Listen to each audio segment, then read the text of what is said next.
I want to talk about film. I want to talk about Ninja, starring Scott Adkins. Ninja is a film where it's definitely a B movie. There's absolutely no thought whatsoever of it being a mainstream film that you could see at the cinema.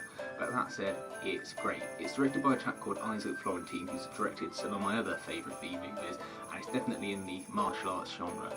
What's good about it is it's got a nice clean look to it.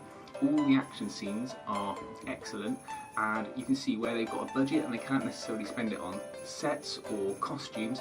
They've spent it on making sure the action looks great.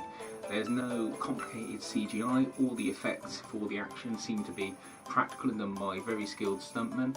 The problem with this film is that everything does look like a set, but once you get over that, it's great. The plot of the film in itself is that Scott Adkins is a student at a ninja school where we're told ninjas are good, not bad, and he has a rivalry with a fellow student, and the master chooses Scott Adkins over the fellow student to be the new master of the school. This student doesn't take it very well and kills the master, and Scott Adkins has to go and avenge his master's death. This is all framed around there being a chest of valuable ninja artifacts that have been transported to a city. We're going to say New York, but it doesn't look like New York. It is a city set that they obviously just have access to and used. Throughout the film you get to see the evil ninja, who is really well made up in a costume. He has a costume that I can only describe as being Ninja Gaiden brought to life. He's got sliding special ninja goggles that come on, and it's one of the costumes that you think, wow, for such a small budget film, they know where they've spent their money right.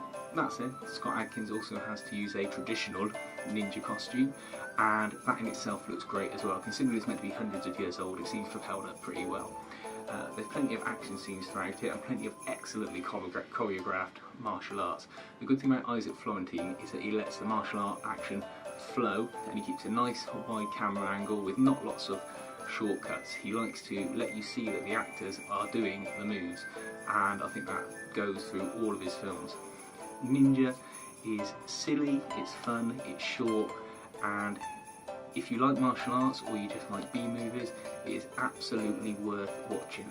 The worst aspect of it is that there's a chap who English people might recognise from a TV series called Ultimate Force, and for whatever reason they didn't want to use his normal, quite posh English speaking voice. Instead, they overdub him in the most awful way with an American voice that just doesn't fit. I'm quite sure that he would be capable of doing an American accent, and why they didn't want to have an English evil cult leader as per every other film out there, I don't know. But yeah, Ninja, check it out.